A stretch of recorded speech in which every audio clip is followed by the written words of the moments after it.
السلام علیکم سامعین، 9 ذی الحجہ کی تاریخ شروع ہو چکی ہے، 27 جون ہے۔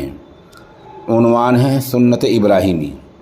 اس بارے میں وزارت اوقاف دوحہ قطر کی بڑی مسجد کے امام و خطیب مفتی ارتضاء الحسن رضی کا ایک بیان ہمیں موصول ہوا ہے، وہ ہم پیش کیے دیتے ہیں۔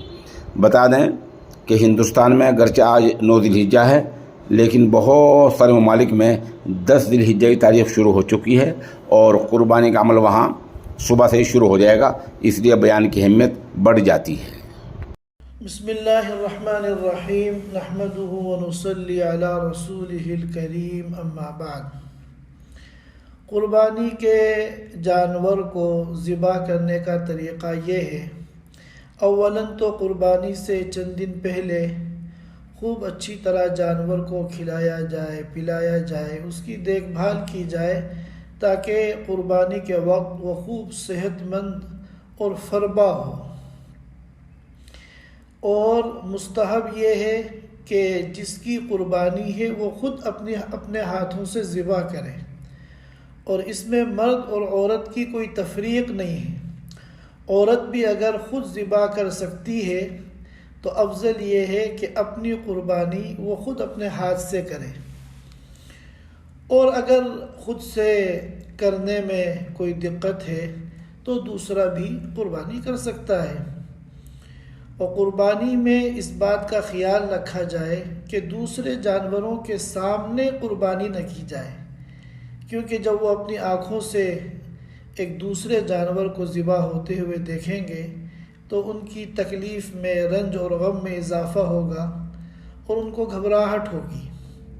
لہذا بہتر یہ ہے کہ جس جگہ جانور کو ذبح کیا جائے وہاں دوسرے قربانی کے جانور موجود نہ ہوں۔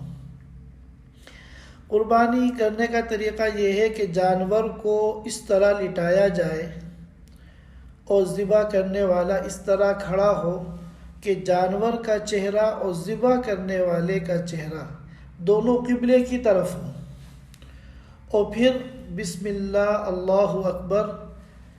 اس کے بعد ایک دعا ہے، اگر یاد ہو تو اس دعا کو پڑھ لیں، اور اگر یاد نہ ہو، نہ پڑھ سکے تو کوئی حرج نہیں ہے۔ اور وہ دعا ہے انی وجہت وجہی للذی فطر السماوات والارض حنیفا وما انا من المشرکین ان صلاتی ونسکی ومحیای ومماتی للہ رب العالمین لا شریک لہ وبذلک امرت وانا اول المسلمین۔ یہ دعا پڑھنے کے بعد بسم اللہ، اللہ اکبر کہہ کر جانور کو ذبح کریں، اور ذبح کرنے کے بعد یہ دعا پڑھیں اللہم تقبلہ منی کما تقبلت عن حبیبک محمد صلی اللہ علیہ وسلم وعن خلیلک ابراہیم علیہ الصلاۃ والسلام۔